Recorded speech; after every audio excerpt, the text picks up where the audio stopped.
Mas. Karena Indonesia 2 lewat, langsung mulai aja. Jadi saya di FB untuk kita menyiapkan topik ini, jurnal dan conference leveling. Sebetulnya belum masuk ke arah jurnal mana yang sebaiknya ditarget.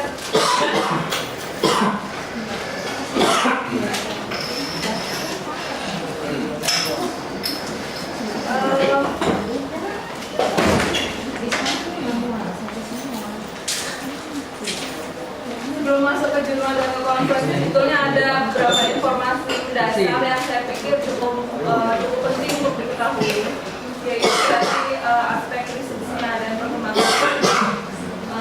Tapi sebelumnya, mungkin ada yang belum kenal saya, jadi saya staf ahli bidang publikasi ilmiah. Jadi di UI, di Direktorat Riset dan Pengabdian Masyarakat, ada bidang staf ahli. Kebetulan saya bidangnya adalah publikasi ilmiah. Jadi salah satu pekerjaannya adalah memantau kinerja para riset di UI. Jadi dan karena sifatnya yang agak multidisiplin dalam hal bidang pekerjaan, saya juga banyak terlibat dalam proses review proposal yang masuk di Indonesia. Ini sekedar informasi saja supaya tahu kemana akan mencari. Jadi di DRPM ada 3 subdirektorat, riset dan inkubator industri itu khusus. Sampai saat ini tuh pekerjaannya mengelola hibah-hibah riset, baik riset internal maupun riset eksternal. Eksternal itu pendanaan dari LIPI, dari Ristek, dari LIPI, mungkin sedikit internasional. Kemudian ada juga Direktorat Pelayanan dan Pengabdian Masyarakat. Bahasa Inggrisnya agak belum ada yang pas dalam konteks pengabdian masyarakat. Kadang-kadang yang sering kita pakai adalah community engagement. Kemudian bagian pelayanan lebih luas, masalah penulisan buku, pelatihan, penulisan artikel, pelatihan desain proposal, berbagai macam pelatihan masuk ke dalam sini. Kemudian penghargaan ilmiah. Jadi setiap tahun UI mengadakan penghargaan ilmiah untuk dan memberikan insentif untuk staf pengajar yang menunjukkan kinerjanya. Kemudian yang terakhir adalah pengembangan pusat riset dan laboratorium riset multidisiplin. Saat ini masih mengelola hibah-hibah kolaborasi, tapi nanti akan ditarik ke sini. Kemudian pusat riset di UI yang jumlahnya cukup banyak, laboratorium dan masalah etik. Jadi nanti kalau ada hal-hal yang dibutuhkan bisa tahu akan ke bagian mana. Tapi pada dasarnya semua di DRPM punya kewajiban untuk memberikan pelayanan sebaik-baiknya, karena DRPM sekarang sudah mendapatkan sertifikasi ISO. Jadi sudah ada standar berapa cepat pelayanan harus diberikan, reply harus diberikan. Jadi agak sudah lebih terjamin pelayanan. Nah, sebelum masuk ke jurnalnya, saya ingin menyinggung sedikit di mana kita sekarang. Ini mungkin sangat sering ditunjukkan ya, posisi kita dibandingkan beberapa negara di ASEAN. Indonesia di sini 2.700, sekarang sudah menembus angka 3.000. Buat kita 3.000 itu amazing. Di UI itu dulu dari masuk ke level 2.000 itu kayaknya sudah mau pesta porawah, kita menembus angka 2.000 sekitar tahun 2010 atau 11. Sekarang lebih pendek lagi, dalam waktu yang lebih pendek beberapa tahun sudah masuk angka 3.000. Tapi angka itu sebetulnya dibandingkan negara-negara lain sangat jauh. Misalnya di Malaysia satu universitas itu bisa mencapai mendekati angka 1.000 publikasinya. Jadi UI beberapa tahun universitas yang ada di Malaysia itu hanya dalam jangka waktu setahun. Ini UI atau Indonesia? Ini Indonesia. Ini UI-nya? UI-nya, nah ini Skimaldo ini jumlah dokumennya dengan yang ada di Scopus agak berbeda.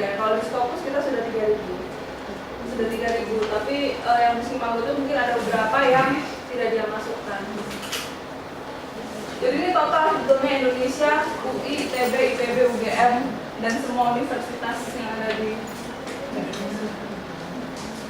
Kalau melihat angkanya, jadi kita peningkatannya sangat-sangat sedikit, 600 ya, sementara yang dari negara lain.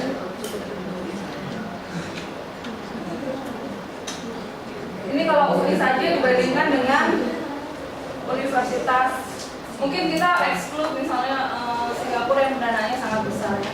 Tapi antara Malaysia dan Thailand jumlahnya tetap jauh tertinggal.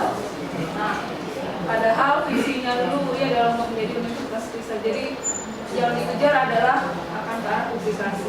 Jadi ada beban ke fakultas sekarang. Jadi mulai awal tahun ini ada rapat-rapat rutin antara pimpinan universitas dengan pimpinan fakultas untuk menyepakati berapa sih target dari fakultas. Jadi dulu itu target itu dibebankan ke DRPM. DRPM harus menyediakan pelatihan dan riset dan segala macam. Sekarang beban itu diputuskan untuk di-share dengan fakultas, terutama beban kepada fakultas yang menerima dana riset.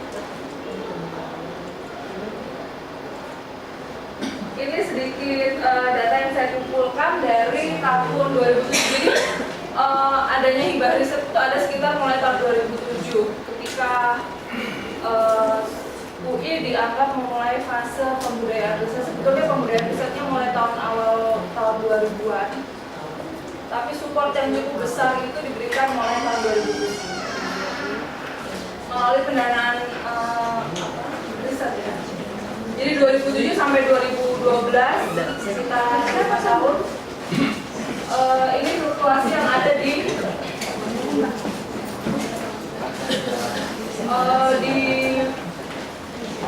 Jadi ini untuk melihat per tahunnya di bidang di rumpun sosial humaniora, di rumpun kesehatan, dan di rumpun sains. Kalau dilihat sini di rumpun sosial humaniora yang cukup tinggi lonjakannya di fisik. Jadi 3 tahun terakhir dia cukup banyak melakukan perubahan. FE relatif stagnan. Jadi yang rendah itu sebetulnya fakultas hukum dan mungkin psikologi. Rendah dalam arti mengambil manfaat dari dana yang diberikan, mengambil dana, porsi dana yang diambil atau ditarik ke fakultas. Ya. Itu yang pungut kenapa ya? Semuanya tinggi di semua tempat. Iya, itu karena tahun, jadi dulu itu Dikti tiba-tiba menggelontorkan dana dalam jumlah yang sangat besar. Jadi porsi dari setiap fakultas semua naik. Faktor eksternal, jadi bukan karena sistematis. Ya. Sistematis jadi kalau mengabaikan apa yang warna ungu ini, trennya jadi kelihatannya. Kalau ini besaran dananya, jadi total itu 2007 sampai 2013 87. Sekarang kemarin 2013 angkanya sekitar 45,5-nya. Jadi itu perubahan yang sangat besar karena yang dulu ini dalam jangka waktu 5 tahun sekitar 90 miliar, sekarang dalam waktu 1 tahun jumlah setengahnya diberikan. Tahun ini ada kemungkinan akan disediakan lagi dana untuk bisnis. Jadi fakultas harus siap-siap untuk menyiapkan proposal. Permasalahan itu nanti akan saya singgung sedikit. Kenapa share dana yang ditarik oleh fakultas psikologi relatif rendah dibanding yang lain. Yang sangat tinggi ini adalah fakultas teknik. Tapi kalau melihat trennya sebelumnya, fakultas teknik sebetulnya memulai dari angka yang tidak terlalu besar. Jadi jumlahnya juga relatif dibandingkan dengan fakultas lain itu masih relatif sama. Tapi kemudian dia melakukan perubahan dalam sistem manajemen pengelolaan riset sehingga pada tahun-tahun berikutnya sangat besar dana riset yang bisa ditarik ke fakultas teknik. Dia 30 juta dari 87, jadi hampir sepertiganya ditarik ke fakultas teknik. Sebetulnya secara internasional sendiri memang dana riset itu akan besar di STEM, di bidang STEM, STEM itu Science, Technology, Engineering, and Maths. vaksin. Misalnya di situ, makanya kemarin sempat ada kehebohan di Amerika kalau nggak salah, karena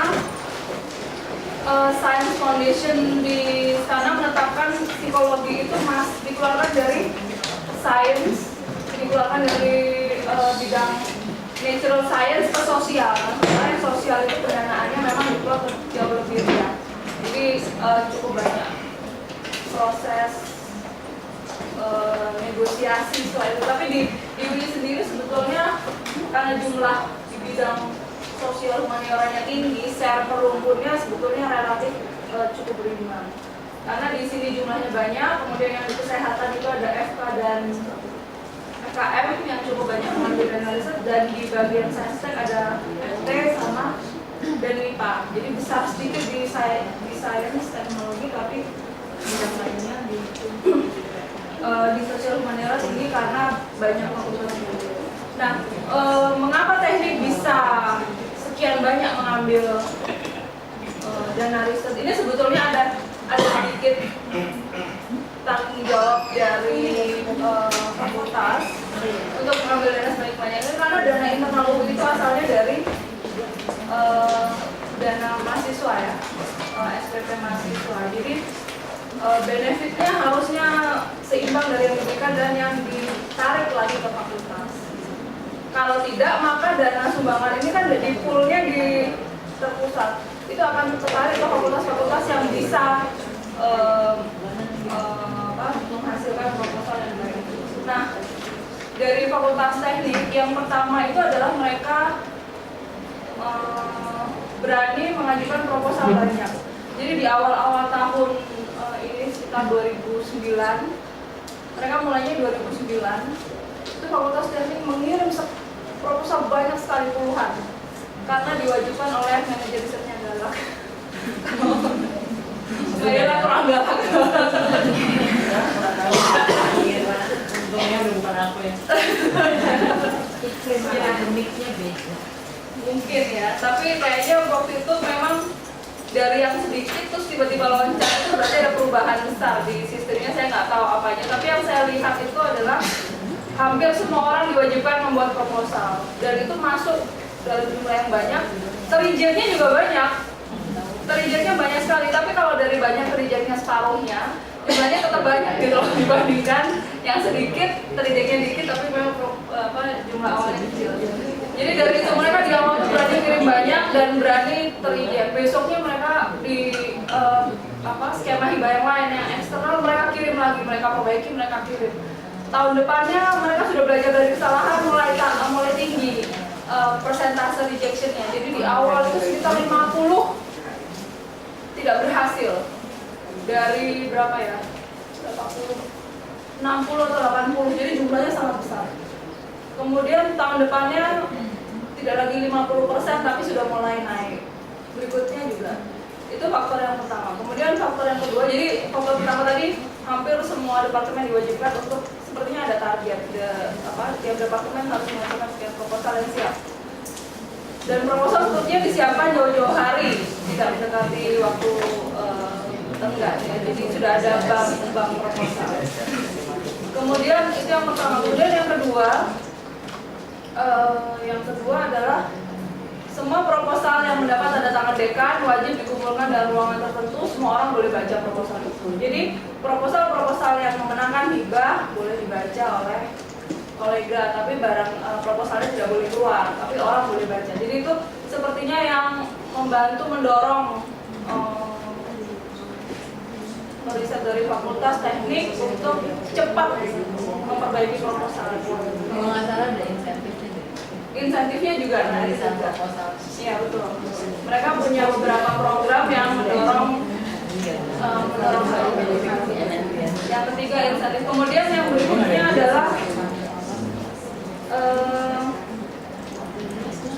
masalah review. Kalau saya melihat di bidang teknologi itu reviewnya relatif tidak terlalu ketat dibandingkan misalnya di psikologi. Kalau psikologi itu sangat terkenal reviewnya sangat ketat, jadi banyak yang tidak lolos.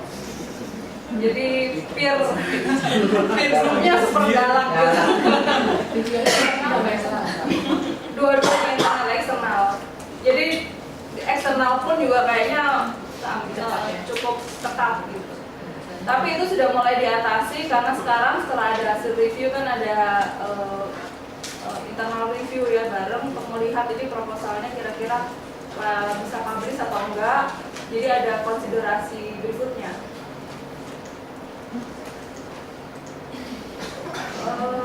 Kira-kira itu. Kemudian jadi kalau melihat dari sini sebetulnya dari Fakultas Psikologi masih 1/10 ya, jadi 1/8. Jadi kita banyak yang harus dikejar. Nah, saya akan mengeluarkan angka setelah ini.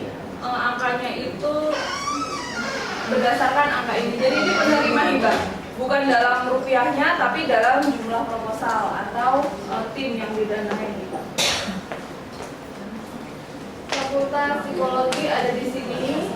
Jadi jumlahnya di tahun 2013 ini jumlahnya cukup besar karena pendanaan BUPTN yang cukup besar. Tapi fakultas lain juga ada yang sampai 100. Jadi kita naik, yang lain naik lebih banyak lagi. Gak enak nih. Ini karena dia awalnya 9, di psikologi 4, jadi 1/10-nya. Ternyata begitu sini naik, yang di atas naik juga. Jadi ini total selama tahun-tahun ini ya. Ini cukup tinggi tahun 2010 tadi yang grafiknya tinggi. Jadi semua memang naik di setiap tahun.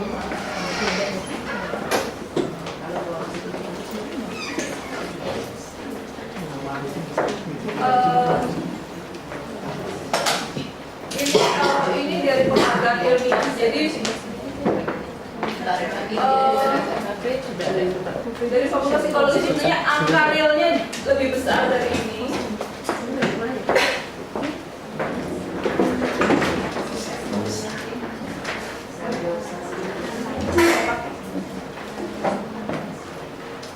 Angka realnya sebenarnya lebih besar dari ini, cuman sayangnya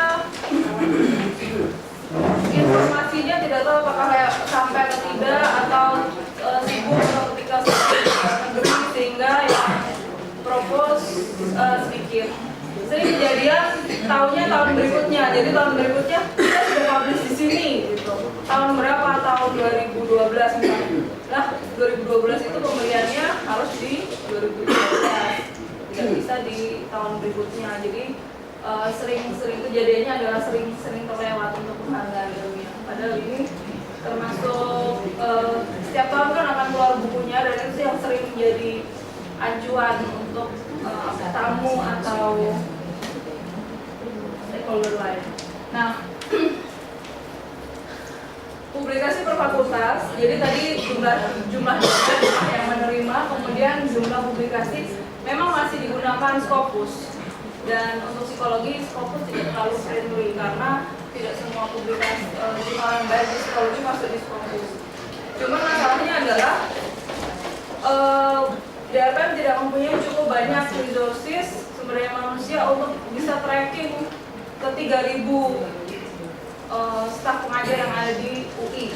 Jadi dulu diminta dari fakultas untuk memberikan feedback, memberikan data dari fakultas sekian yang sudah publish. Cuma memang cukup sulit juga untuk fakultas melakukan itu. Jadi yang ada di Scopus sebenarnya sekian. Jadi rata-rata sekitar 5 per tahun. 5 per tahun, tapi kalau dilihat ini tadi penerima penghargaannya nggak sampai 5. Jadi ada masalah di situ acknowledgement-nya. Sebetulnya masalahnya sederhana. Jadi waktu yang diberikan untuk apply penghargaan ilmiah itu cukup lama, 1 bulan. Dan karena ini rutin dari tahun 2009, semua orang sudah tahu harusnya. Ada yang nggak tahu? Tahu semua ya? Kapan deadline-nya? Biasanya di bulan April Mei, terus dibuka sebulan. Setelah itu proses review, rechecking, seleksi dan segala macam. Setiap tahun ada. Jadi ada beberapa yang miss dari sini ya, menerima jauh lebih kecil daripada yang sebetulnya sudah berprestasi. Nah, ini adalah saya buatkan rasio antara publikasi dengan jumlah penerima 2 tahun sebelumnya dengan asumsi bahwa 2 tahun setelah riset publikasinya sudah bisa dilihat gitu ya, sudah publish. Ini adalah angka bukan angka fix. Jadi ada yang setahun langsung publish, ada yang butuh 3 tahun, 4 tahun bisa publish. Cuma ini data saya menggunakan angka 2 tahun asumsinya. Dan dimulai dari tahun 2010. Mengapa? Karena 2010 sudah diwajibkan di dalam kontrak. Sekarang sistem blacklist mungkin tidak terlalu bisa dipegang ya, karena dana riset sangat besar.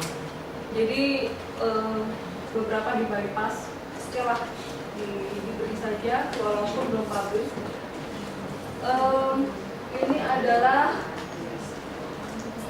rasionya. Jadi kalau angkanya di atas 1, berarti publikasinya lebih tinggi dari jumlah penerima hibah.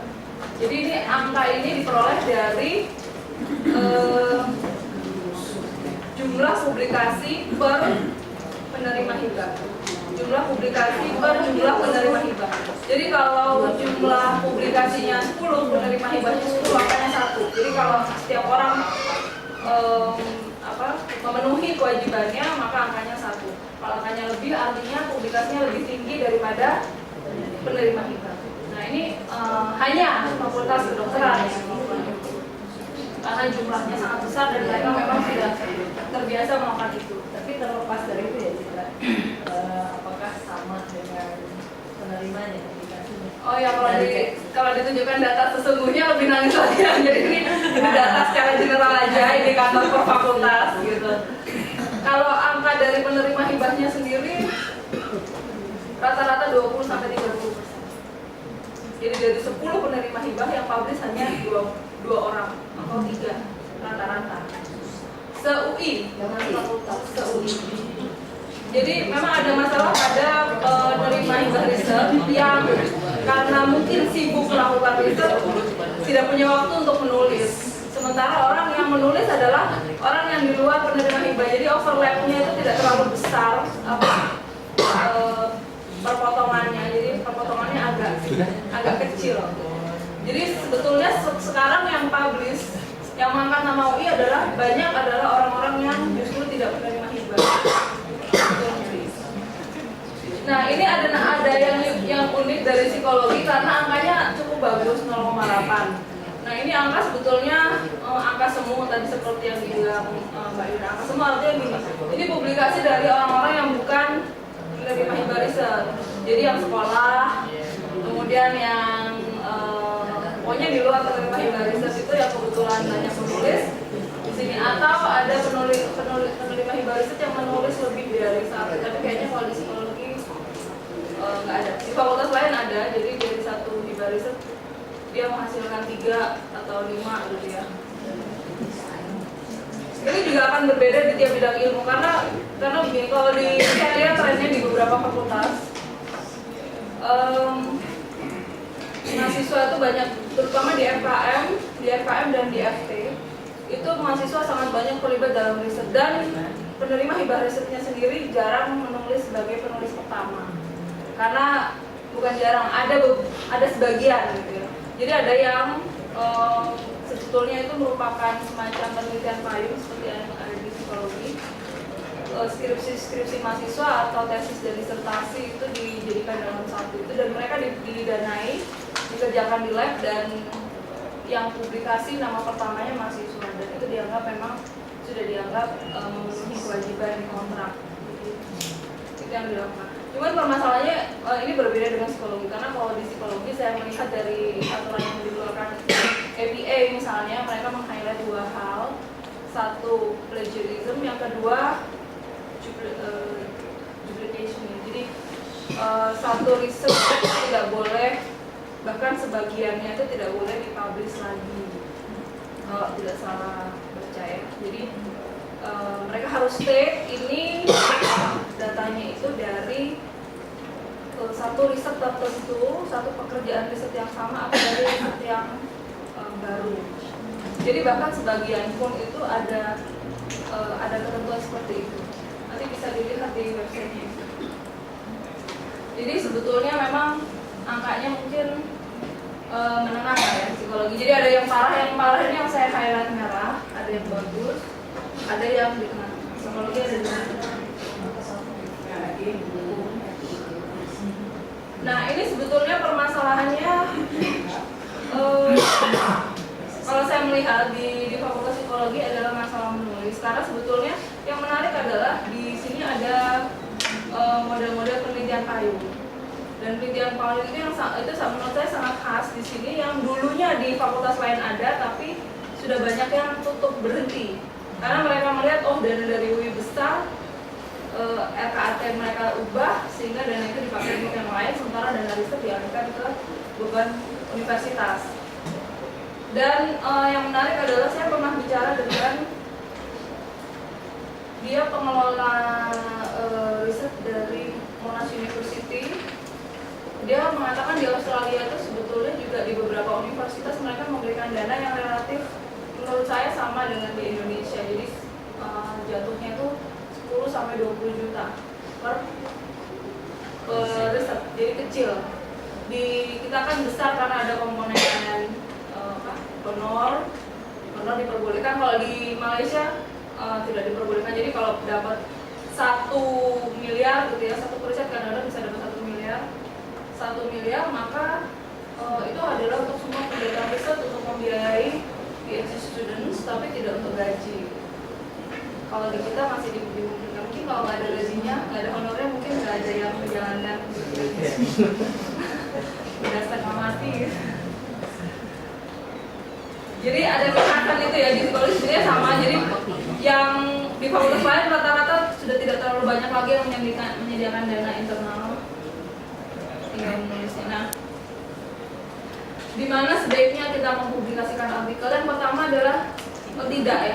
Yang tidak itu adalah di jurnal Predator. Ini sebetulnya fenomena yang banyak dibahas di negara-negara berkembang, tapi di negara-negara maju dan di negara berkembang pun tidak semuanya. Saya coba sounding ke beberapa negara juga mereka tidak terlalu concern dengan ini karena saya tidak tahu apakah mereka memang sudah menganggap hal ini atau mereka pergi dari karena di ini kan di jurnal Predator itu banyak publish dari India, Pakistan, Bangladesh gitu ya. Ini menjadi isu di Indonesia karena masalah kita ini masuk ke jurnal ini dengan membayar tuh saya pernah dengar ada dari UI ada yang pernah melakukannya. Bayarnya 18 juta. Terus nggak dapat penghargaan ilmiah, marah-marah saya udah bayar supaya dapat penghargaan ilmiah. Jadi datang terus marah-marah. Jadi mungkin itu masalah etikanya itu karena sebetulnya kalau di bidang kesehatan kan sudah biasa ada submission fee. Submission fee-nya itu memang ada yang sampai 10 juta, ada yang 3 juta, 2,5. Tapi itu resmi itu dalam arti memang jurnal itu butuh mendanai, asosiasinya itu butuh dana tersebut untuk proses review dan pengerjaan segala macam, dan proses penerbitan artikel itu dijalankan, artinya ada proses peer review yang ketat. Kalau di Predator Journal ada 5 hari langsung publish as is. Kemudian ada satu kami menemukan artikel dari Fakultas Kedokteran dikirim ke Predator Journal. Itu bahasa Inggris yang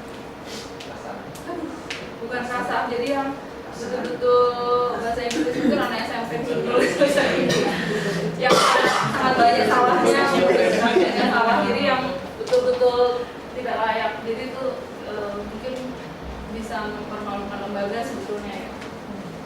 Sehingga Dikti pun kalau nggak salah di edaran tahun lalu Dikti juga mengeluarkan untuk kenaikan pangkat sebaiknya tidak dari jurnal yang diduga merupakan predatory jurnal. Banyak yang memprotes hal ini karena misalnya gini, salah satu indikator predator jurnal adalah biasanya jurnal baru, jadi volumenya kecil, volume 1, 2, 3, 4, 5 gitu.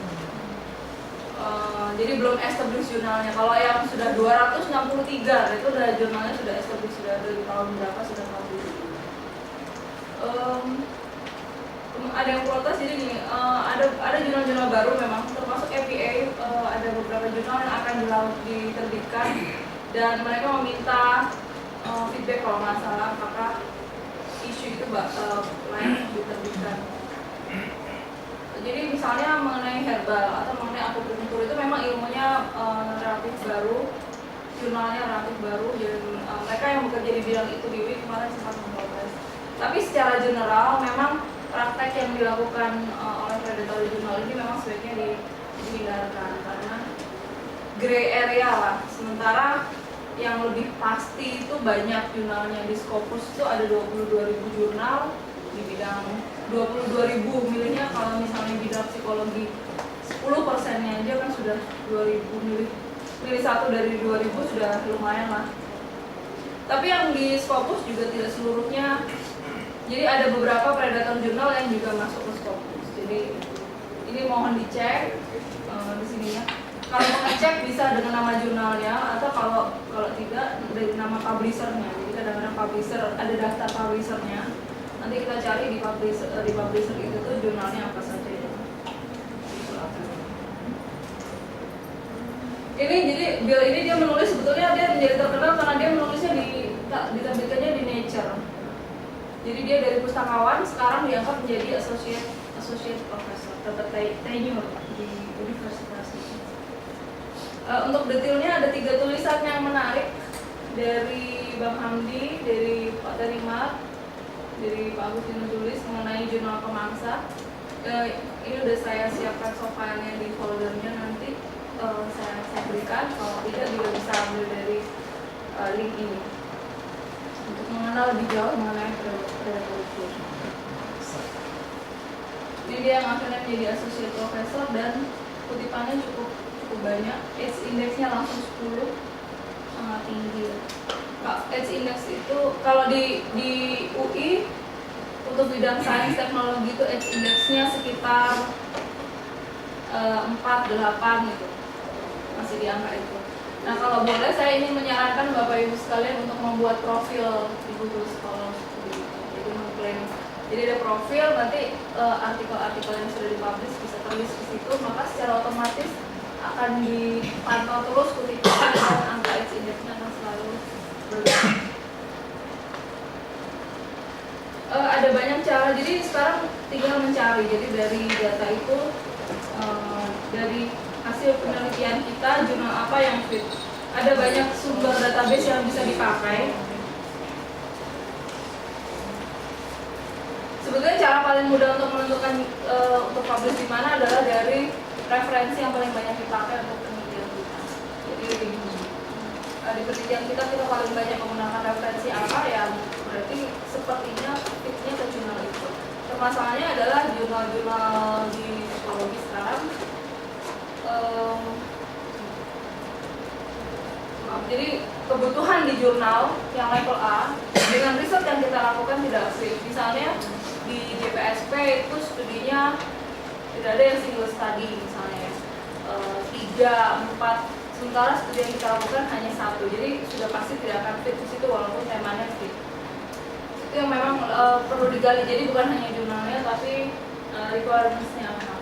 Ini ada skema book, itu sudah umum ya. Scopus title list yang terbaru tahun 2014 bulan Februari. Ada Journal Citation Reports dari Thomson Reuters, kemudian APA Periodical Catalog. Ini dia ada ini. Jadi di dalam katalog ini ada impact factor jurnalnya, ada keterangan-keterangan di jurnal.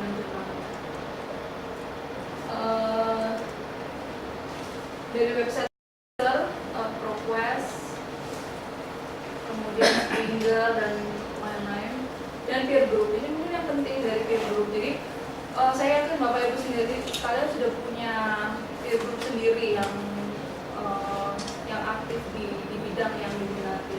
Nah biasanya peer group itu kalau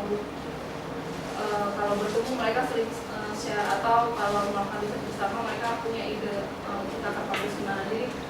Jadi lebih enak seperti itu kalau saya melihat, karena dari beberapa editor jurnal internasional yang saya diskusi, mereka bilang personal communication itu sangat penting karena tahu orangnya, jadi relatif tidak terlalu galak ketika menilai.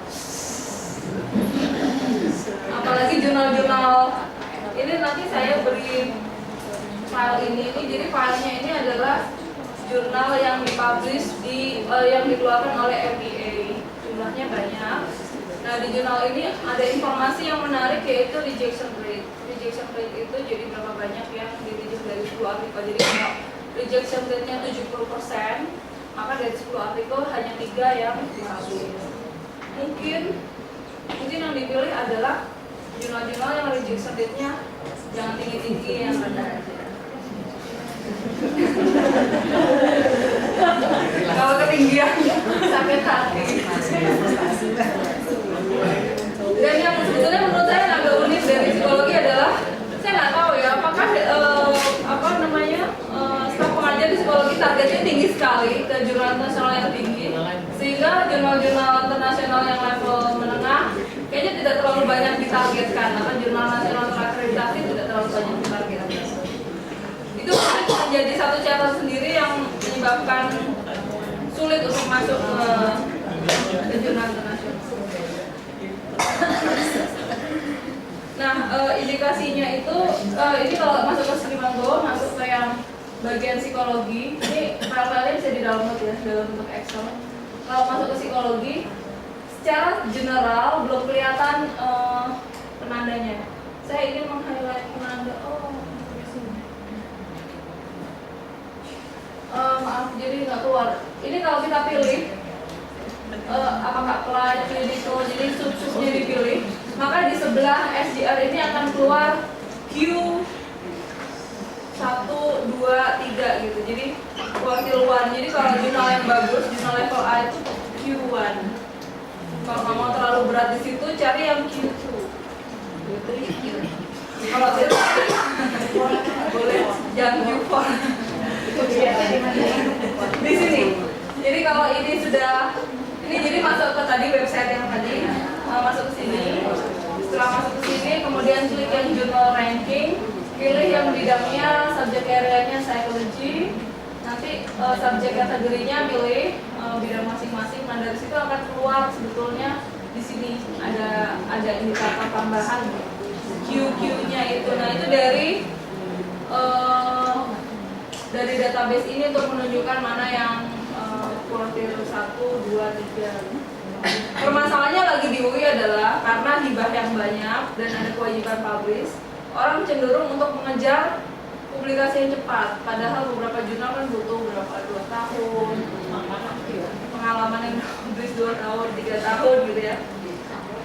Karena dorongan itu, terutama dari saya melihat dari Fakultas Teknik yang tadi dapat hibah paling banyak, mereka ingin cepat publish, tidak seluruhnya ya, sebagian, sehingga akhirnya dipilih adalah jurnal-jurnal yang mungkin menengah ke bawah.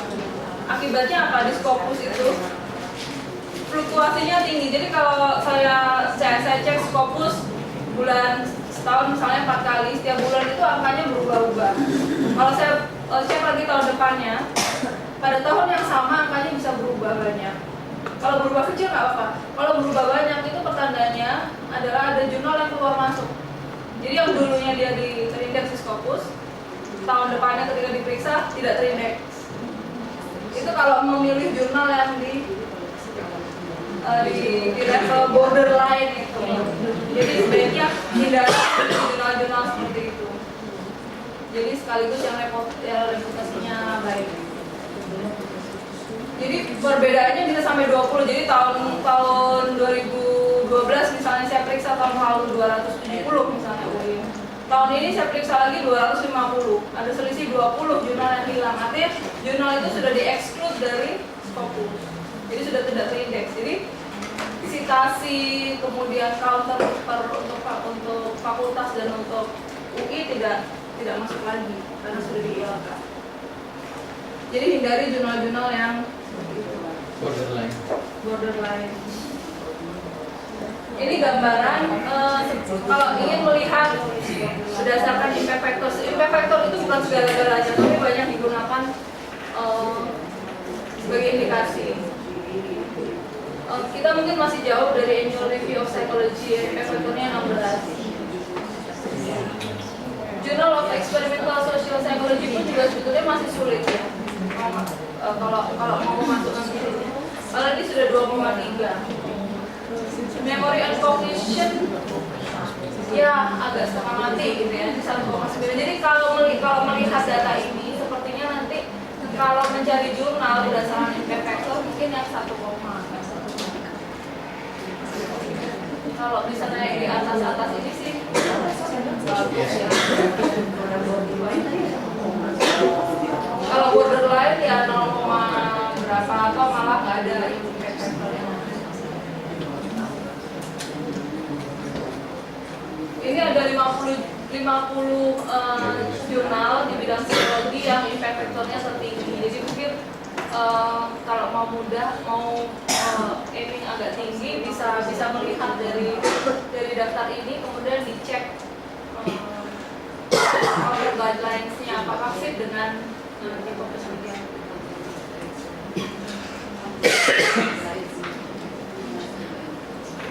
Jadi mungkin langkah awal yang paling mudah adalah mengidentifikasi jurnal-jurnal yang top di bidang kita. Bisa dimulai dari sini. Kemudian di-trace dari CV itu, dari artikel-artikel yang diperoleh dari jurnal-jurnal ini, di-trace di daftar referensinya. Mereka menggunakan jurnal-jurnal apa saja. Jadi mungkin dari 2 cara ini.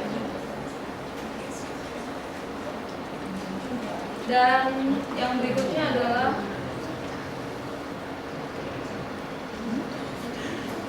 adalah sejauh ini ada pertanyaan sebelum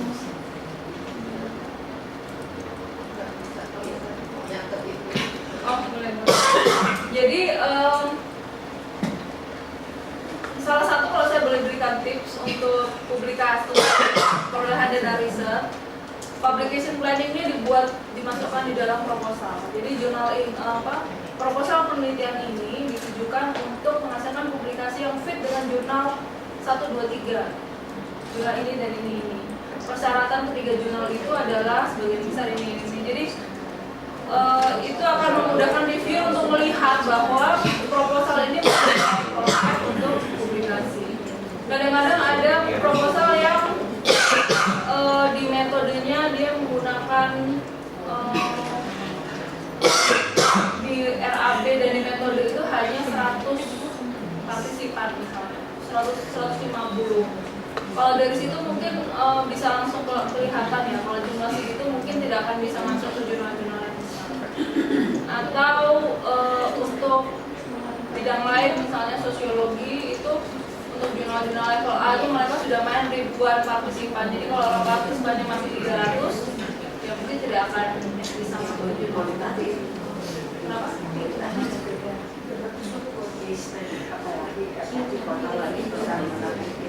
Iya, susah. Dan kualitatif agak dicurigai, karena bukan dicurigai. Jadi banyak pertanyaan yang akan masuk di kualitatif karena kan harus sangat jelas di awal ya proposalnya. Kadang-kadang siapa informannya tidak jelas, kemudian bagaimana prosedur probingnya, kemudian berapa lama diwawancarai, berapa kali, sampai pertanyaan kuncinya apa, hal-hal seperti itu yang mungkin penting untuk dimasukkan tapi lupa tidak dimasukkan. Cip, Iya. nanya Kak Ines. Nanya indeks H. Oh, indeks itu jadi ini karena ada sedikit perbedaan. Jadi yang selama ini dipakai untuk mengukur publikasi kan impact factor.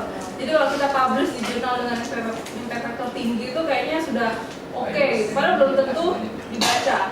Jurnal yang impact factor tinggi itu kan ada mungkin dari setahun publikasi itu ada 1, 2, 3 atau 5 artikel yang sangat diminati orang, lain tidak dibaca. Karena kan bentuknya rata-rata. Jadi impact factor kan 2 tahun terakhir. Dalam 2 tahun terakhir itu dari satu jurnal itu berapa artikel yang dipublish. Misalnya yang dipublish dalam 1 tahun itu 20 artikel. Kemudian dari 20 artikel itu berapa banyak yang sudah disitasi dan dipublish di tempat lain. Jadi kalau beberapa jurnal itu menggunakan trik, mengundang penulis terkenal. Jadi misalnya di bidang A, ada penulis terkenalnya siapa, Kahneman misalnya kan dia disitasi banyak orang. Kahneman diundang menulis ke jurnal itu, sehingga orang seluruh dunia kan akan mengutip artikel itu, sehingga citation-nya tinggi. Kutipannya kan misalnya bisa 100 per 20 yang dipublish, jadi 5. Tahu-tahu aja langsung impact factor-nya 5, padahal artikel-artikel lain yang 19 di luar dari itu mungkin tidak terlalu banyak dibaca. Sehingga karena masalah itu, karena itu indikasi ke jurnal ya, masalah itu akhirnya dikembangkanlah H-index. H-index itu untuk melihat berapa banyak artikel yang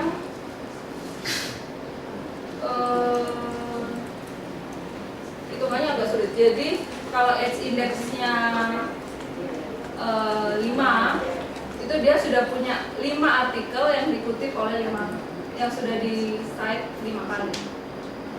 5 artikel di cite 5 kali ya. Kalau 7 berarti 7 artikel yang sudah dikutip di cite 7 kali minimal. Kalau nggak salah itu. Jadi X-index itu lebih menunjukkan ke personnya, bukan ke jurnalnya. Kalau dulu kita bilang saya publish di jurnal dengan 10, tapi sekarang H-index saya 7, itu tinggi. Jadi lebih ke personnya, produktivitas. Jadi kalau artikel kita masih 3 ya nampaknya di H-indexnya 3.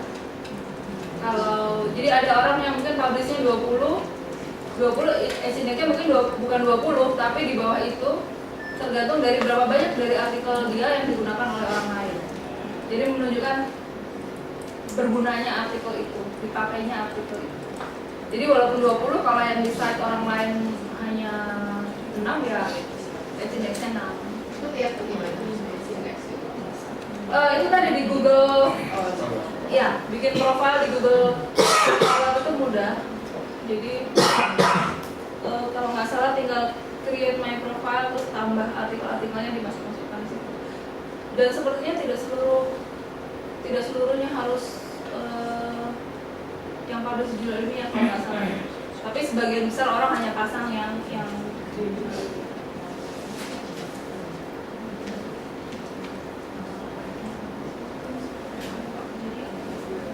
Oke, jadi sekarang salah satu permasalahannya memang itu tadi, kita tidak punya publication planning. Publication planning itu diperlukan tadi untuk menentukan risetnya seperti apa.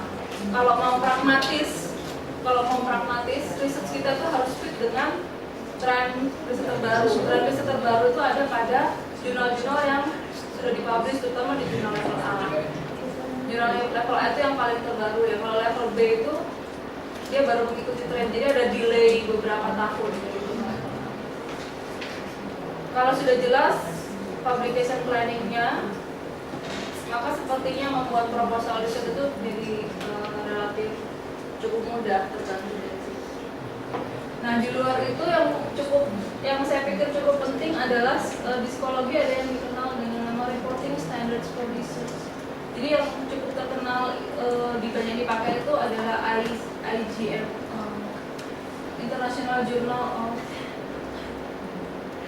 ICGMC.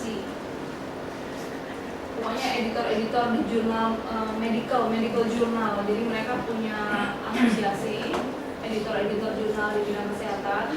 Kemudian mereka membuat working group dan disitu mereka membuat panduan-panduan. Kalau di psikologi salah satunya di APA ada working group yang bekerja khusus untuk masalah reporting standards for research in psychology. Seperti APA manual itu kan salah satu kerja dari working group ini. Dulu jumlahnya hanya berapa puluh halaman, sekarang 1 buku.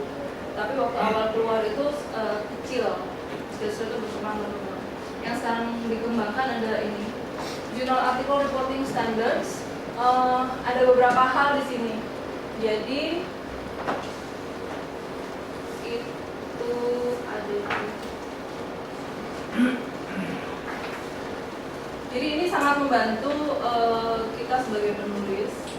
Ada Journal Article Reporting Standards, information recommended for the inclusive ownership data, new data collection regardless of research design. Jadi secara general dia menyebutkan untuk abstrak itu harus apa yang masuk. Kemudian introduction itu harus memasukkan apa. Jadi ini sangat membantu dalam proses penulisan. Misalnya di sini introduction, the importance of the problem, kemudian review of relevant scholarship. Review of relevant scholarship itu apa saja yang harus dimasukkan, relation to previous work, atau if other aspect of the study has been reported on previously, how the current report differs from this earlier report. Jadi sudah ada standar di sini yang membantu kita membuat struktur tulisan. Dan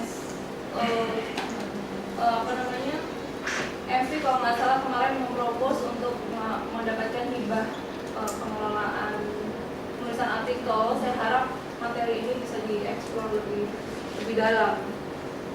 Itu untuk yang general. Kemudian yang ada yang dispesifikan untuk penelitian-penelitian yang eksperimental. Dia juga memberi list reportingnya harus apa yang eksperimental. Kemudian yang ketiga, jika studinya random atau yang ada experimental groupnya random dan non random. Kemudian ada panduan kalau tipe risetnya meta analisis. Jadi saya pikir manualnya ini nggak terlalu banyak, jadi saya pikir bisa jadi bahan bacaan waktu mau tidur. Niat.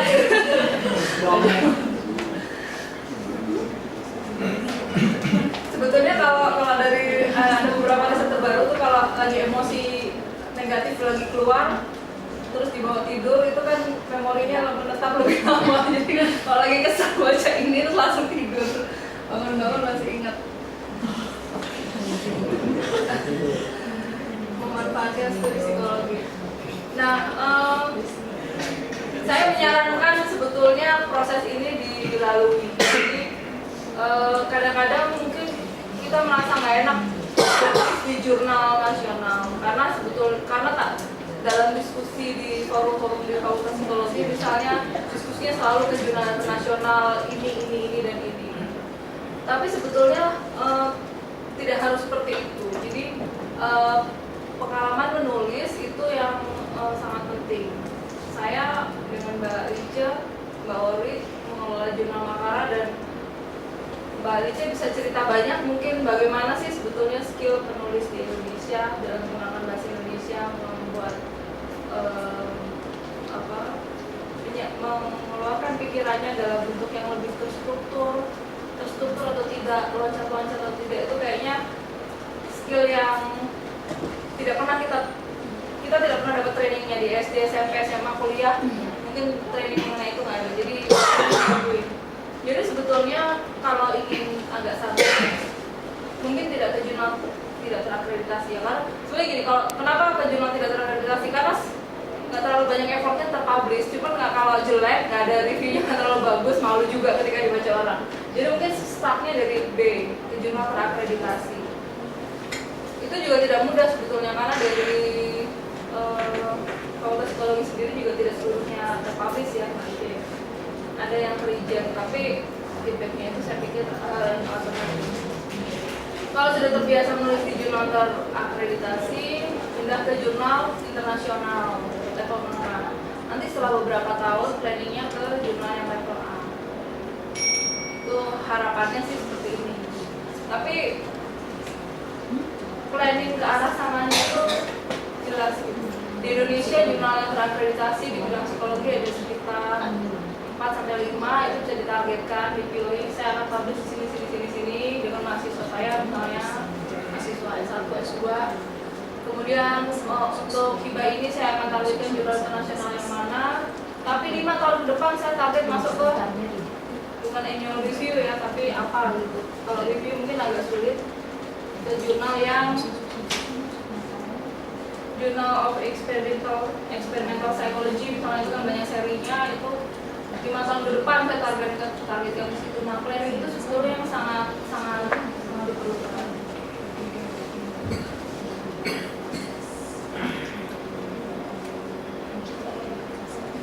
Nah, itu di luar. Jadi jurnal selesai, pindah ke topik berikutnya, ke konferensi. Sebenarnya konferensi itu ada 2 hal yang penting buat kita, yang penting sebetulnya 2. Satu, di konferensi itu kita bisa belajar, dan di konferensi itu kita bisa agak relax gitu ya. Kayak kalau pilihan ke konferensi pilihnya gini, saya belum pernah ke Amerika, kayaknya saya mau nyari konferensi di Amerika. Australia udah, Asia udah, Eropa udah, Amerika belum. Itu nggak apa-apa sih menurut saya, tapi ada pastilah itu jadi salah satu bagian ya.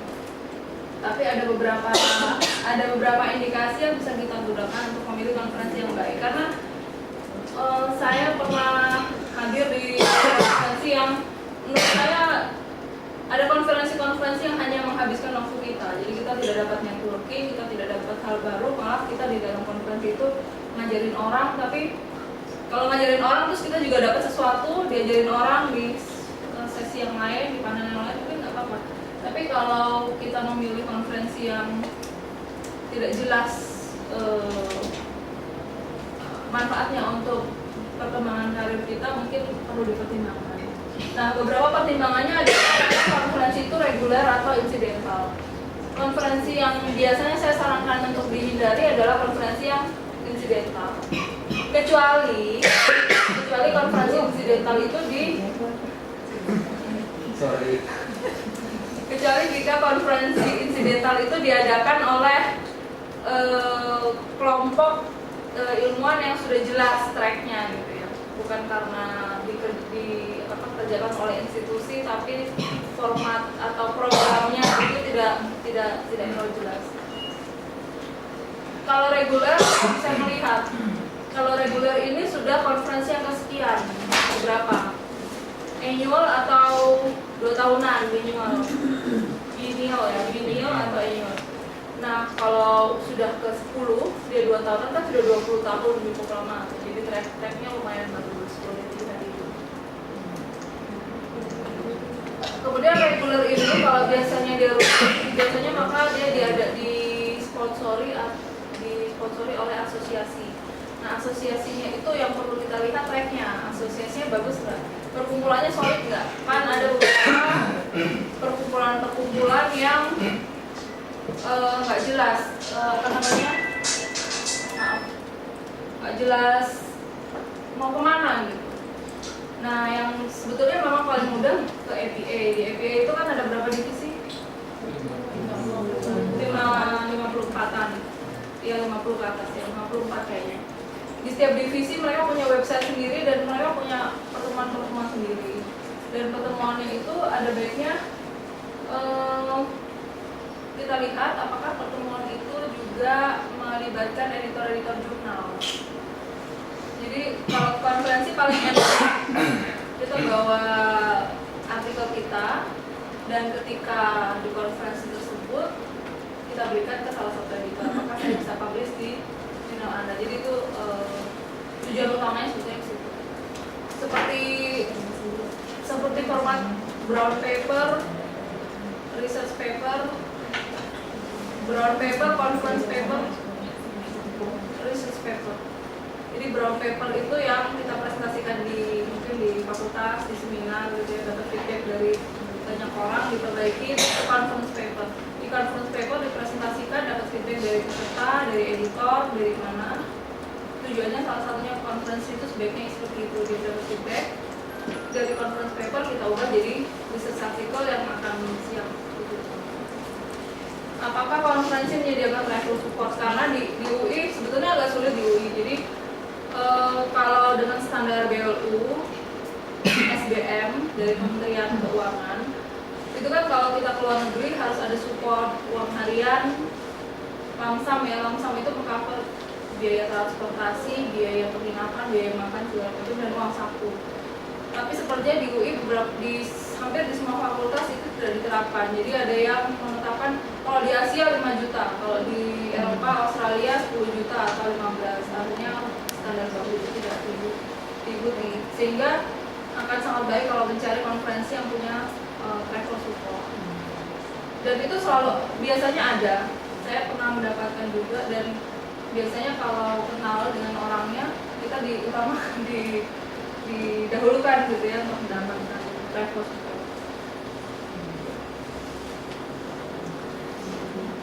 Permasalahannya lagi adalah memang untuk dana-dana BPTN, Bapak Ibu yang mendapatkan dana BPTN akan mengalami itu salah satu dilakukan oleh DIKDI itu salah satu indikatornya adalah apakah hasil riset ini sudah dipublikasikan di konferensi nasional atau internasional.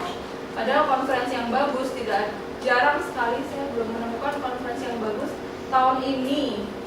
Daftar tahun ini konferensinya berlangsung, biasanya kan tahun depannya. Jadi saya tidak tahu bagaimana nanti. Sepertinya fakultas juga harus membuat kebijakan sendiri, memberikan feedback. UI juga mungkin perlu memberikan feedback ke DIKDI bahwa memaksakan hasil riset yang baru dilakukan tahun ini untuk langsung dimasukkan ke konferensi apapun yang ada di akhir tahun itu tidak terlalu efektif dan membuang banyak dana. Tapi mungkin memang fakultas perlu menetapkan kalau di psikologi itu konferensi yang sebaiknya dihadiri itu ini.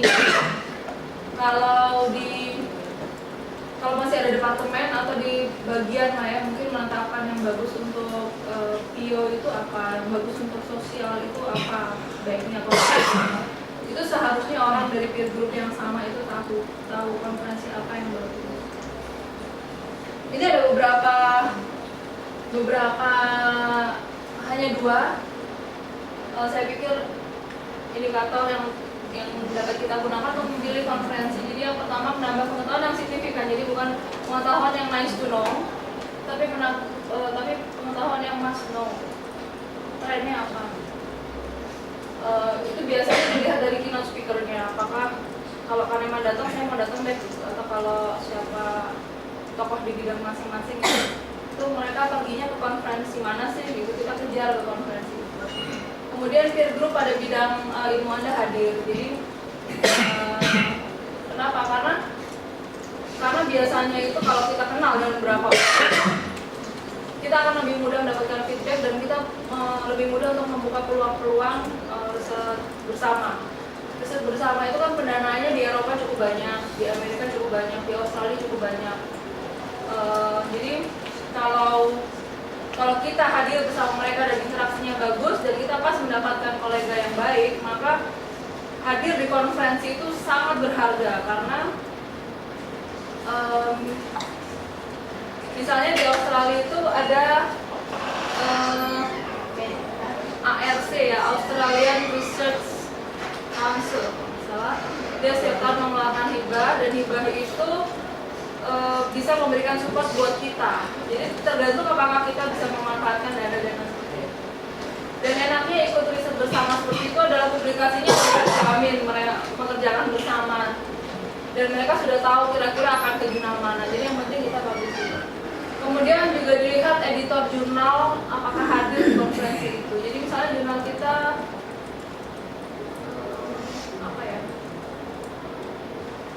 transportation ya Bu ya, kemarin publishnya transportation itu multidisipliner. Mungkin dari ada spesifik lagi. Kayak itu psikologi, nanti kalau yang A itu kebijakan gitu ada. yang psikologi ya. Kebanyakan editornya dari Eropa. Nah, kayak gitu mungkin misalnya Bu Riz kan sudah kelihatan tuh misalnya contohnya editornya siapa aja dan mereka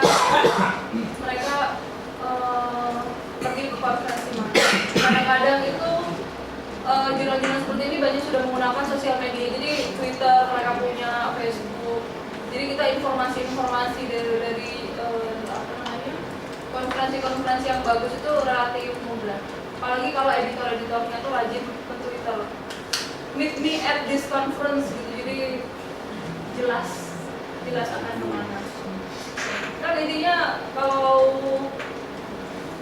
kalau bisa ketemu dengan mereka, maka kita bisa melihat peluang bisa terpublish nggak sih?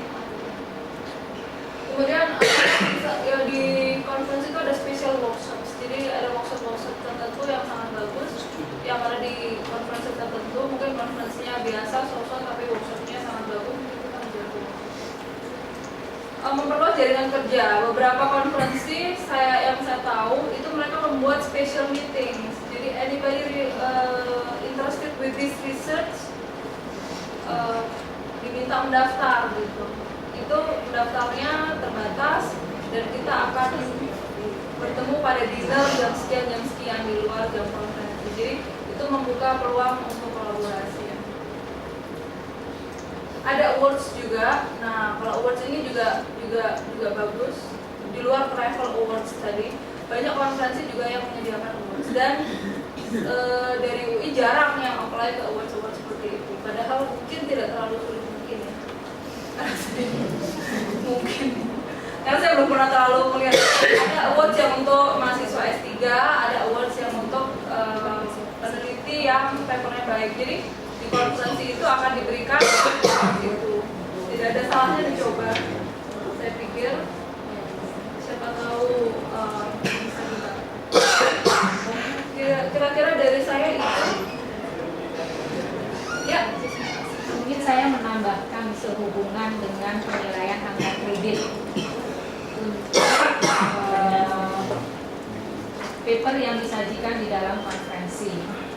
Pada draft penilaian angka kredit yang akan disahkan bulan Mei nanti, paper yang dinilai dan mendapatkan angka kredit itu hanya paper yang disajikan dalam konferensi yang memiliki proceeding, dan proceedingnya itu memiliki tim editor. Jadi kalau konferensinya internasional, tim editornya harus dari negara. Yang nasional harus dari sesuai dengan bidang ilmunya. Nah, nanti di peraturan yang baru akan ada penilaian yang berbeda untuk makalah yang disajikan dalam format berbeda. Itu akan dikeluarkan UI atau Dikti? Dari Dikti. Draftnya sudah hampir final dan akan disahkan bulan Mei rencananya tahun ini. Proceeding dengan ISBN dan ISBN. Jadi ada kriterianya untuk proceedingnya pun. Nanti akan ada sosialisasi tersendiri untuk penilaian angka kredit untuk teman-teman. Tapi biasanya saya nggak tahu, apakah semua konferensi mengeluarkan proceeding? Ya, makanya harus dipilih. Justru itu harus pilih. Kalau memang mengeluarkan kredit, kalau enggak, memang mau perlu ilmunya aja, tanpa itu kan bisa selesai. Tapi kalau yang kita butuh itu untuk menaikkan kredit, ya be careful untuk tetap pergi ke proceeding. Bisa ada kriteria lagi itu tadi. Sebenarnya kebijakan itu sebenarnya saya dipertanyakan sih sebenarnya, dalam arti bahwa conference internasional yang kita ikuti misalnya yang bagus-bagus banget ya, saya pernah ikut SCR itu sampai 54 kali ya, yang diundang adalah para saintis bahkan yang udah dapat Nobel Prize dan sebagainya. Di sana mereka tidak meminta untuk menulis artikel. Dalam arti dikirim cuma abstrak saja, baik oral presentation maupun paper presentation.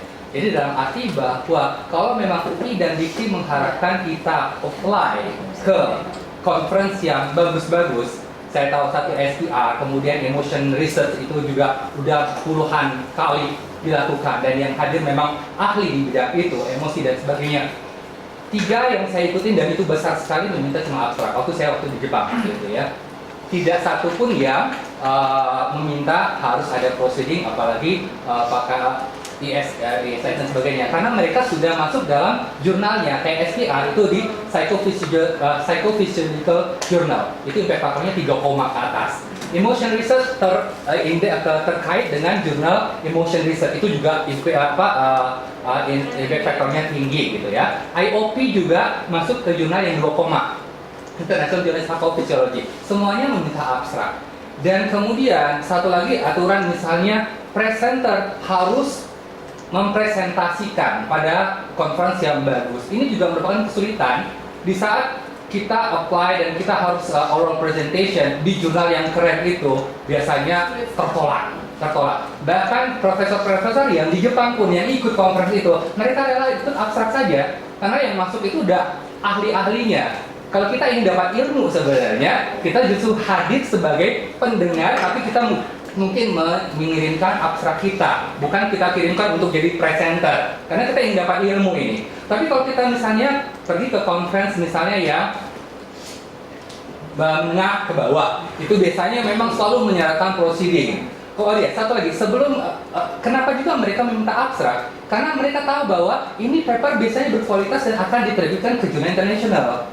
bukan ke proceeding, karena tahu sendiri proceeding nilainya jauh lebih di bawah dibandingkan si jurnal internasional itu sendiri gitu ya. Kemudian untuk yang di bawah, menengah ke bawah, mereka minta proceeding, kemudian kita bikin paper dan sebagainya. Memang saya ikuti dan pernah ikut untuk kegiatan seperti itu. Tapi kalau kita katakan ingin mencari ilmu di sana, seperti pengalaman Mbak Citra, bahkan kita yang jadi ngajar di situ.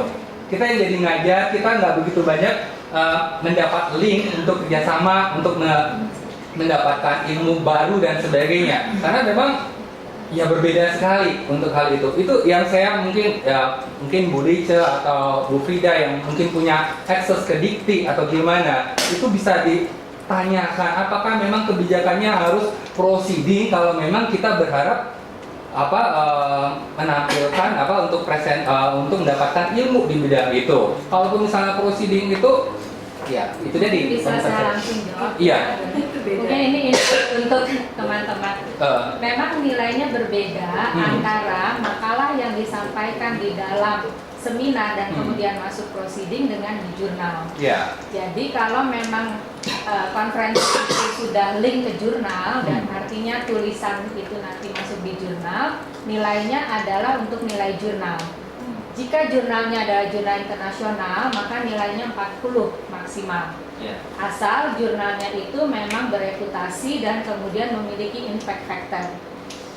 Kalau jurnalnya bereputasi kemudian di indeks di DOAJ misalnya nilainya 30. Jadi ada penilaian yang berbeda. Tetapi kalau tidak masuk di jurnal, tetapi presentasinya itu konferensinya itu memiliki proceeding, maka nilainya adalah untuk proceeding. Paper yang masuk di dalam proceeding internasional nilainya 15, nilai yang masuk di jurnal di proceeding konferensi nasional yang memiliki proceeding nilainya 10. Jadi memang poinnya beda. Betul Mbak Lice, tapi masalahnya kita apply abstrak dan kita walaupun dia terlink ke jurnal, kita nggak bisa masuk jurnal itu.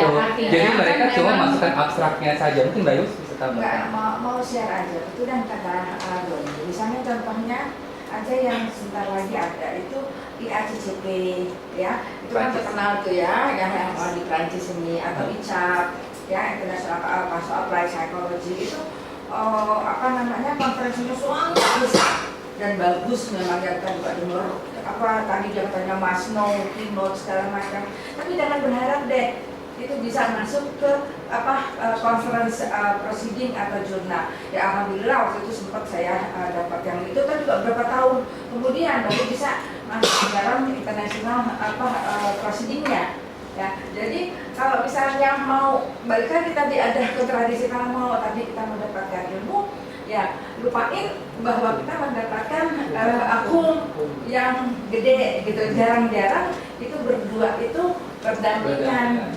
Itu aja sih, saya hanya menambahkan. Mungkin yang Doni bicarakan itu beda ya. Kan kita ini kalau bicara mau kenaikan pangkat, itu kan ada trial ya. Nah kita ngomong yang tadi kredit di proceeding di jurnal itu untuk penelitian, tapi untuk mencari pengetahuan itu memang kredit poin individual itu. Gini Bu, saya ngerti. Jadi tergantung apakah setelah pulang itu kita membuat resume dan membuat itu menjadi satu jurnal dan memasukkan jurnal itu lain lagi gitu. Tapi kalau cari pengetahuan ya beda. Cuman untuk dibiayai sekarang kelihatannya tidak ada yang cuma mau datang mau cari pengetahuan oleh IT dan oleh DRPM gitu. Fakultas juga sekarang sudah akan Membatasi sekarang. Maksud saya dalam arti bukan mencari pengetahuan saja Bu, kita juga submit abstraknya dan di jurnal itu mereka tidak minta proceeding. Sementara itu adalah jurnal conference yang luar biasa gitu lah. Karena mereka ada yang berpendapat bahwa artikel yang mereka presentasikan itu nanti mereka akan tarik menjadikan jurnal internasional. Sehingga mereka tidak menyediakan proceeding. Bukan abstrak kita yang mau dimasukin di jurnal kan punya mereka kan. Ke abstrak mereka, maksud saya gini, kita submit di sana mereka tidak menyarankan proceedingnya. Sementara dikti meminta harus ada proceedingnya. Itu loh maksud saya Bu. Maksudnya Jadi, untuk dapat nggak ada kaitan. Yang kamu bilang tuh nggak ada kaitan buat kita. Karena kalau proceeding orang lain tetap aja nggak ada kaitan buat kita. Tapi kalau kita cuma abstrak tetap aja juga tidak. Ya just gini maksud saya. Ini bukan nggak ada kaitan atau tidaknya. Kita mau ikut conference, kemudian conference-nya kan kita ingin yang conference yang bagus tadi ya, kata Mbak Citra harus yang ini, yang begini, yang hadis dan sebagainya. Sementara conference yang bagus-bagus itu, biasanya mereka tidak mensyaratkan proceeding untuk dimasukkan, mereka cuma minta abstrak. Jadi kita nggak akan dapat namanya proceeding, kita dan nulis proceeding pun mereka nggak perlu, nggak diminta gitu, nggak mau untuk masalah itu. Nah untuk masalah ini kan jadinya kita kalau ingin dapat kum yang besar gitu ya udah ikut konferensi yang biasa-biasa aja, menengah aja, yang ada proceedingnya, yang ada editornya, biar kumnya tinggi. Padahal di sini ada konferensi yang besar yang kita juga ikut di dalamnya, kita submit abstrak kita, mereka tidak minta proceeding di situ. Itu loh maksud saya. Ini berkaitan, ini bukan tidak berkaitan. Ini kan saya cuma masukkan. Rasanya ironis sekali kalau kita ingin datang ke suatu konferensi yang katanya keren-keren tadi, ternyata di sana cuma meminta abstrak. Dia tidak meminta proceeding di sana. Itu loh, Bu. Itu maksud saya di sini. Karena memang untuk bisa masuk ke konferensi besar kan abstraknya juga di-review dulu. Di-review dulu dan itu berat, dia tidak sembarangan review gitu.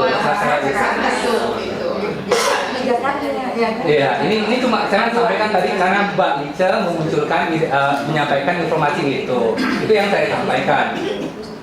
Iya bagus juga sih kalau dibuatkan makanya. Jadi maksudnya tadi kan supaya ini ya. Iya.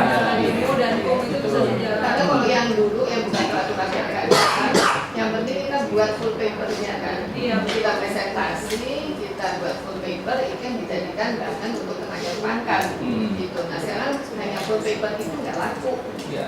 Untuk yang akan datang. Padahal bisa saja kalau misalnya conference besar, dia submit cuma abstrak, karena di sini dikti menilai, oh ini konferensinya keren, cuma minta abstrak, ya suruh aja sih yang datang itu nulis full paper, itu dinilai, kan bisa seperti itu Bu. Bukan kita ajarkan dia ikut conference yang harus ada proceedingnya, saya pikir itu aneh, itu loh maksud saya. Karena kalau dengan proceeding bisa kena double publication. Dia nggak bisa double publication, jadi tidak bisa untuk submit ke jurnal internasional. Penjelasan yang baik tadi meng-highlight, maksudnya kan bilang usul kalau bisa. Iya. Benar, tapi kalau nggak bisa nggak apa. Iya. Saya pernah ngalamin seperti itu Mbak Citra, bahwa sudah seleksinya ketat sekali untuk presenter, simposium presenter speaker lagi gitu ya, dalam satu tema tertentu. Mereka bilang tidak perlu proceeding, tidak perlu full paper, tetapi dalam sertifikat ditulis kreditnya itu 15. Diberi padanya kredit 15 karena persidangannya 3,5 jam. Kita dijejerkan dengan pembicara lain barat-barat itu misalnya yang beliau itu selama 3,5 jam misalnya. Jadi tidak perlu karena setelah itu peserta luar biasa mau nanya kita bolak-balik sampai mereka puas dan moderator itu mempersilakan saja begitu. Jadi sangat hidup. Nah mereka bilang ini lebih dari cukup. Karena saya tanya, kok nggak ada proceeding? Enggak. Karena Anda masuk di sini pun dan 3,5 jam dihajar gitu ya dengan pertanyaan yang sangat berat oleh para audiens yang bukan sembarangan juga. Itu sebetulnya masih kecil kalau diberi poin 15 di sertifikat. Tetapi toh kita tidak bisa pakai dan dihitung 2 oleh dikti. Karena tanpa ada proceeding. Boleh Anda masukkan, tapi hitungannya 2. Apa enggak? Kasian sekali. Tapi apa kredibilitas dari organisasi Mungkin itu bukan Iya. bahannya Mbak Citra, itu mungkin nanti akan Betul. diberikan masukan oleh saya dan Mbak Iya. sampaikan ke dia. Tadi memang bukan ke Mbak Citra, tadi kemudian diangkat sama Bu Lice. karena kan saran tadi organisasi mana yang mau melebar ke situ ya, organisasi mana ya yang itu Soalnya DRPM juga mengeluarkan dana bantuan seminar mungkin ya, nanti kita bicarakan apa syarat-syaratnya mungkin yang agak Itu juga mungkin pertanyaan saya ke DPM sih Mbak Citra, dalam arti kalau kita apply suatu conference, kemudian conference-nya hanya menjalankan abstrak, tapi kita adalah presenter di situ, apakah itu dibiayai sama DPM atau tidak? Tetap ya? nggak disyaratkan prosedur kalau DRPM. Jadi cukup abstrak itu saja. Full paper-nya nanti belakangan gitu ya. Di awal. Di awal full paper tuh bikin dulu kasih ke DPM. Soalnya masalahnya adalah seleksi dari 100 orang, mending saya kirim saya papernya udah jadi gitu. Oh. Jadi masalah di situ. Limited resources tapi yang cukup banyak, terpaksa yang dipilih yang udah sering. Terus masukan Mbak Citra tentang award tadi.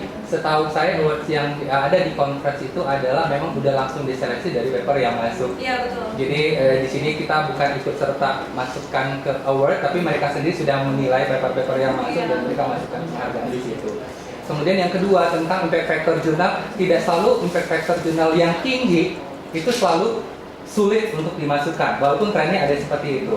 Ini saya punya pengalaman dan beberapa kolega di Jepang punya pengalaman. Kita submit di impact factor 1 gagal, 1,6 gagal. Pada saat kita impact factor 2, berapa diterima, accepted. Itu kejadian. Kemudian juga saya pernah submit juga di psychological studies yang Springer punya India, bertele-tele dan bilang gagal. Kemudian saya masuk ke Asia Pacific Psychiatry dengan impact factor 0,5 diterima. Jadi tidak selalu bahwa jurnal yang impact factor-nya tinggi itu ternyata sulit ditembus, tapi banyak berbagai macam penyebab kenapa ditolak. Apakah memang si editornya nggak paham dengan bidang kita, atau memang ternyata manajemen di jurnal sendiri masih kurang bagus? Ya masih banyak kemungkinan bahwa nggak bagus seperti itu. Sama itu sudah diperbaiki. Paper yang sama. Paper yang sama. Paper yang sama. Jadi karena saya lihat gini mas editor, ini papernya kok agak aneh ya, gitu ya. Dalam arti bahwa dia menilai itu lebih pada yang di India ya bu ya.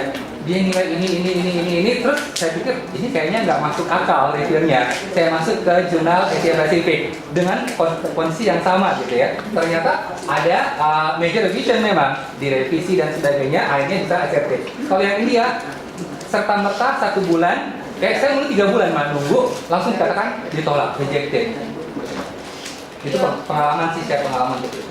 Human factor memang sebenarnya ketemu editor di conference itu cukup besar pengaruhnya, apalagi kalau kan pergantian editor selalu terjadi ya. Kita apakah dikirim ke review yang sama? Sekarang peer groupnya kan besar tuh. Kalau dulu kita kenal semua orang yang bidang tertentu, tapi kalau kita masuk ke jurnal yang agak general agak walaupun spesifik mungkin kalau yang society-nya besar itu tadi. Ya. Mbak Citra, harapan Mbak Citra hadirnya mahasiswa S3 di sampai di mana? Saya kira tadinya hanya untuk tahu atau ada tawaran lain gitu. Tawaran apa nih? Tawaran dari fakultas itu. Kalau info tadi beberapa saya tidak peroleh memang di kelas. Saya pikir ada skema tertentu dosen mahasiswa misalnya atau gimana itu penelitian nggak ada ya? Sebetulnya salah satu yang saya harapkan dari studi itu tadi ya peningkatan proposal riset yang diterima dari yang diambil fakultas. Yang memang selama ini mungkin sebagian besar kerjanya banyak di dosennya sendiri, tapi mungkin mahasiswa tidak terlalu banyak terlibat. Padahal UI ke depan itu ingin membentuk cluster research. Cluster research itu tidak bisa hanya satu dan tidak ada mahasiswa. Jadi harus ada beberapa dosen, kemudian ada mahasiswa S3, di bawahnya S2, S1. Jadi grupnya besar. Harapannya sih seperti itu. Cuma memang agak sulit untuk terutama untuk bidang psikologi dibandingkan bidang yang lain. Di bidang FKM yang lebih applied itu lebih mudah mahasiswa masuk di dalam proposal research. Bahkan ada mahasiswa S3 yang saya tahu pindah. Jadi dia di bidang apa, pindah fakultas, itu maksudnya bukan pindah, dia pindah secara administratif, tapi dia ikut riset dengan peer group dari fakultas lain, karena itu lebih akomodatif dan dia bisa mendapatkan dana riset untuk disertasinya. Nah harapannya sih ada kolaborasi yang baik gitu. Jadi tidak semua harus dikerjakan oleh dosen, tidak harus terkait dengan disertasi karena ini adalah pengalaman melakukan riset yang bagus sebetulnya untuk CV mahasiswa. Kan makin lama selesai riset. Ngerjain yang dia punya sendiri aja lama, apalagi pas sendirinya. Siapa tahu dengan latihan jadi lebih cepat. Kalau nggak salah di teknik atau di apa tuh mereka boleh diklaim itu di skripsinya ya. Jadi ada sering kalau presentasi itu mereka bilang hibah riset ini sudah menghasilkan 2 skripsi mahasiswa dan 1 tesis. Tapi karena bidang ilmunya beda tadi ada beberapa hambatan-hambatan itu yang perlu dipertimbangkan dan dikerjakan dengan sangat detail. Ya masuk berat kali ya. Biasanya sains lebih mudah. Kalau psikologi seperti tadi ya nggak boleh double, publikasinya nanti bagaimana, klaimnya seperti apa. Ini disertasi bukan dosennya. Nah kayak gitu tuh agak sulit dan harus dibicarakan. Kemudian saya nggak tahu apakah kalau nggak salah dengar di psikologi juga kayaknya akan memberikan support ya untuk mahasiswa S2 S3 ya. Mungkin bocorannya dari petingginya. Kami kan dapat SKS juga. Petingginya bukan perut. Maaf tingginya lagi tadi hamil ini ini kan dapat SKS wajib publikasi. Jadi Mbak, ini kan petinggi dari petinggi, Mbak. Petinggi dari Ada petinggi. koordinator program pasca sarjana dan manajer riset, jadi bisa dibicarakan bersama. Yang pasti itu kan timbang mahasiswa pasca kan ada dari Dikti. Dari Dikti dulu ada, sekarang kayaknya sudah nggak ada. Timbang mahasiswa pasca Sudah iya nggak ada. lewat ya. Dulu ada, cuman kemudian muncul banyak konflik tadi. Jadi kadang-kadang ada yang dosen membantu mahasiswa lain bukan pembimbingnya. Kan yang apply namanya itu harus dosennya pembimbing, bukan mahasiswanya. Nah itu kejadian-kejadian seperti itu. Nanti klaimnya sulit, publikasinya bagaimana. Jadi mungkin aturan yang tidak clear. Jadi kalau mau diadakan sih bagusnya di tingkat fakultas atau tingkat universitas. Karena kalau di tingkat universitas kemarin seperti dibicarakan masih agak sulit karena beberapa fasilitas. Sebetulnya bantuan-bantuan yang kecil tidak terlalu besar. Kalau hibah-hibah yang sekarang itu kan angkanya besar, 100, 150, 200, 250. Kalau mungkin mahasiswa S1, S2, S3 penelitian butuhnya cuma 10-20 juta. Kan nggak ada variabel honorer itu. Kayaknya variabel yang sangat membantu publikasi fakultas backbone-nya universitas riset itu kan mahasiswa. Di Malaysia sekarang itu mereka mengejar perubahan perimbangan. Jadi kan semenjak tahun sekitar 2008 atau 2009 ada 5 universitas riset di Malaysia. Mereka persyaratannya tinggi dan memang mereka sama seperti UI, cuman mungkin mereka lebih ketat. Mereka persyaratannya pertama harus publish di Scopus yang dapat hibah riset. Kemudian 2 tahun berikutnya sudah berubah, Scopus sudah ditinggalkan ke Thomson Reuters yang notabene jumlah jurnal yang diindeks di situ lebih kecil. Tapi mereka sekarang akhirnya lari ke sana. Dulu Indonesia itu jumlahnya lebih tinggi dari Malaysia, sekarang sudah dilewati. Kemudian sekarang adalah masalah citation. Dulu kualitas publikasi di Indonesia itu tinggi, jadi Indonesia UI juga termasuk publikasinya itu banyak yang mensitasi dibandingkan Malaysia. Tapi sekarang Malaysia sudah mulai mengejar, jadi mulai dalam jangka waktu 3-5 tahun mungkin bisa sama itu citasinya. Kita sudah karena jumlah sekarang akan mungkin dikejar pada itu. Jadi mungkin untuk bidang ini saja perlu ada perencanaan yang jelas ya. UI akan dibawa kemana 5-10 tahun ke depan. Tapi itu tadi, jadi dari 5 universitas riset ini mereka selalu bilang sekarang mahasiswa S1 dan S2 sudah sama 10.000. Terus ada yang mereka sudah, sekarang saya sudah mahasiswa S3 sudah di atas. Karena dana penelitian besar itu mereka pakai biaya untuk penelitian-penelitian yang mengerjakan adalah mahasiswa S3. Pegonya di situ. Universitas riset juga di mana-mana kan besarnya di pasca sarjana yang bukan. Kira-kira begitu? Ya. Sampai kapan? Row. Oh, Row. Ada pesan sponsor dari ketua. Jadi dari semenjak 2 tahun yang lalu di UI, Jurnal Makara itu mengadakan research colloquium untuk mahasiswa S3, S2 dan dosen yang punya penelitian untuk meningkatkan publikasinya, tapi di jurnal terakreditasi nasional, yaitu di Jurnal Makara yang sudah diumumkan apa baru? Belum, boleh. Akan berubah menjadi HUBS Asia, Human Behavior Studies in Asia, untuk masuk jurnal internasional. Jadi ada 3 hari untuk bekerja sama dengan para editor untuk membuat sebuah naskah itu siap publikasi. Jadi buat yang belum publikasi belum pernah pengalaman publikasi, mungkin ini peluang yang sangat bagus untuk mencoba dan berhasil pada langkah pertama. Soalnya kalau berhasil di langkah pertama kan mungkin meningkatkan kepercayaan diri menulis lebih banyak. Pelaksanaannya pada tanggal 18 sampai 21 Agustus. Jadi nanti modelnya adalah seleksi, pembiayaannya oleh DRPM dan Jurnal Makara. 25 orang yang akan terpilih. Seleksinya berdasarkan beberapa artikel. Jadi kalau ada yang tertarik untuk biasanya publikasi setelah acara RAW itu Research and Writing Colloquium. Biasanya setelah acara itu bisa langsung cepat publikasi. Tahun ini ada workshop. Bahasa Inggris ya? Bahasa Indonesia masih. Mungkin berikutnya ketika sudah regional mungkin akan ada perubahan sedikit. Nah, tahun-tahun kemarin hanya kolokvium saja. Tahun ini ada beberapa workshop, 2 hari workshop yang mendahului kolokviumnya. Jadi ada pilihan-pilihan topik yang bisa dipilih untuk membantu meningkatkan kualitas riset atau kualitas publikasinya. Itu untuk semua, mahasiswa juga. Mahasiswa juga.